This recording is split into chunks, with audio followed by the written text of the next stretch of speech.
ইটকাঠের এই ঢাকা শহরে ৮টা-৫টার জীবনে চলতে চলতে শরীর এবং মন দুটোই ভীষণ ক্লান্ত হয়ে পড়ে। দরকার হয় মনের একটি বিশ্রামের। আর সেই বিশ্রাম পেতেই মাঘ মাসের কনকনে শীতের মধ্যে আমার ছুটে চলা উত্তরবঙ্গের সুন্দর একটি শহর জয়পুরহাটে।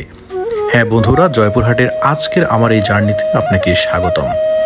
আপনারা হয়তো অনেকেই জয়পুরহাট শহরের নাম শুনেছেন, অনেকে হয়তো দেখেছেন, তবে যারা দেখেননি তাদেরকে জয়পুরহাটের বেশ কিছু জায়গা আজকে ঘুরে দেখাবো। আমরা ঠিক এই মুহূর্তে অবস্থান করছি জয়পুরহাটের একটি গ্রামে, যেই গ্রামে শৈশবে আমি অনেকবার ছুটে গিয়েছি, বন্ধুদের সাথে খেলায় মেতেছি, আড্ডায় মেতেছি। আজকে এই জায়গাটিতে আমি প্রায় 10-15 বছর পরে গেলাম। জায়গাটা ঠিক আগের মতোই আছে, শুধু বদলে গেছি আমরা।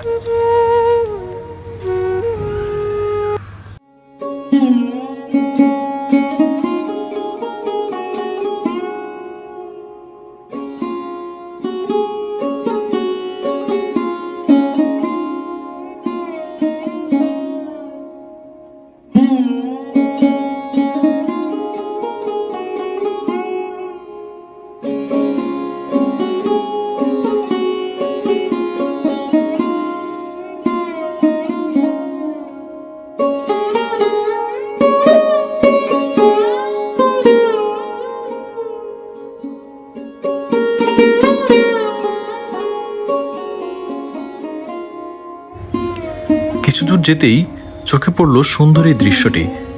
একজন বৃদ্ধ মানুষ খেজুর গাছ থেকে রস সংগ্রহ করছে।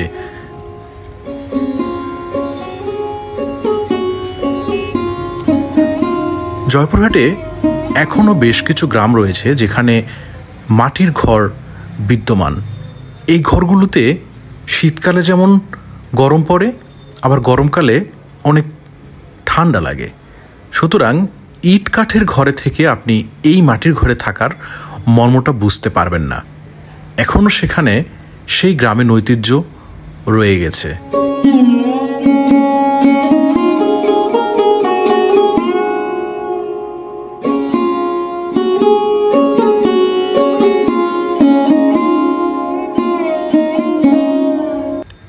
গ্রামে ঘুরতে ঘুরতে হঠাৎ খবর পেলাম কিছু দূর সামনেই সুন্দর একটি মেলা হচ্ছে। আসলে ছোটবেলায় এসব মেলায় যাওয়ার জন্য বাবার কাছে প্রচুর বায়না ধরতাম। সামান্য কয়টা টাকা নিয়ে মেলায় ছুটে যেতাম। আজকে সেই স্মৃতিগুলোই মনে পড়ে গেল এই মেলায় এসে। সেই অনেক গ্রামীণ খাবার, গ্রামীণ মানুষ, সব কিছুই যেন আবার নতুন করে ফিরে পাওয়ার মতো মনে হচ্ছিল।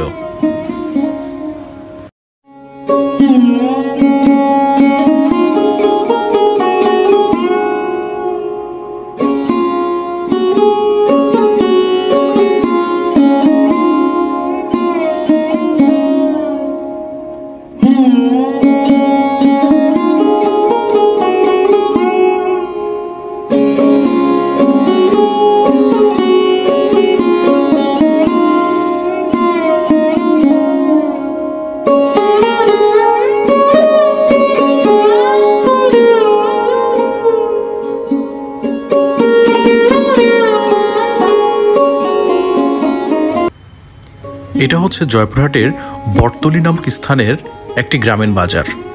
সপ্তাহে 2 দিন এই গ্রামের বাজারটি বসে, শুক্রবার এবং সোমবার।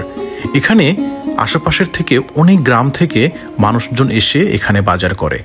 এখানে শাকসবজির দাম তুলনামূলক অন্যান্য জায়গার চাইতে কম।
গ্রামে এসেছি আর গ্রামীণ কিছু খাবার ট্রাই করব না, এটা তো হতে পারে না।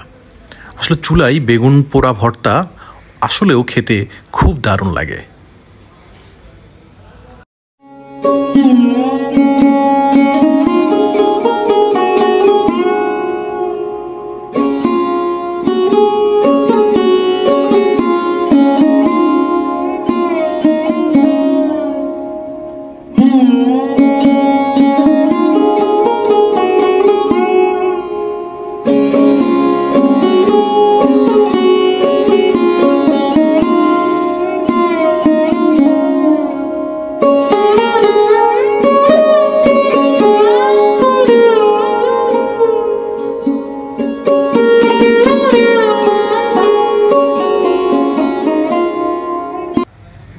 আর এই মাঘ মাসের এই কনকনে শীতের মধ্যে কিছু পিঠা খেলে কিন্তু মন্দ হয় না। একদম মাটির চুলার পিঠা, একদম গ্রামীণ স্বাদ। এই টেস্ট ছোটবেলায় কতবার নিয়েছি, বড় হয়ে গিয়েছি, আসলে আর ব্যস্ততার কারণে এই টেস্টগুলো পাওয়া হয় না।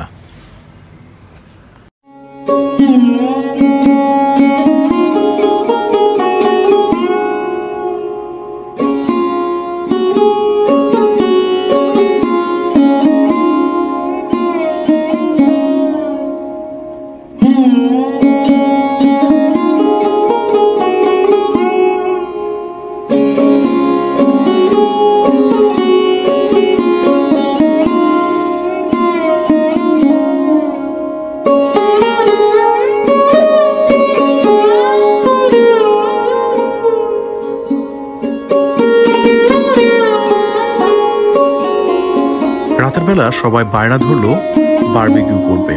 আসলে এই শীতের মধ্যে কয়লার পাশে বসে উত্তাপ নিতে মন্দ লাগছিল না। এই ছিল আমার এবারের জয়পুরহাট জার্নির সংক্ষিপ্ত বর্ণনা। আশা করি খুব শীঘ্রই নতুন কোনো জায়গায় নতুন কোনো ভিডিও নিয়ে আপনাদের সাথে দেখা হবে। যদি আমার ভিডিওটি ভালো লাগে তাহলে আমার চ্যানেলটি অবশ্যই সাবস্ক্রাইব করবেন এবং সকলেই ভালো থাকবেন। দেখা হবে নতুন কোনো ভিডিওতে। আসসালামু আলাইকুম।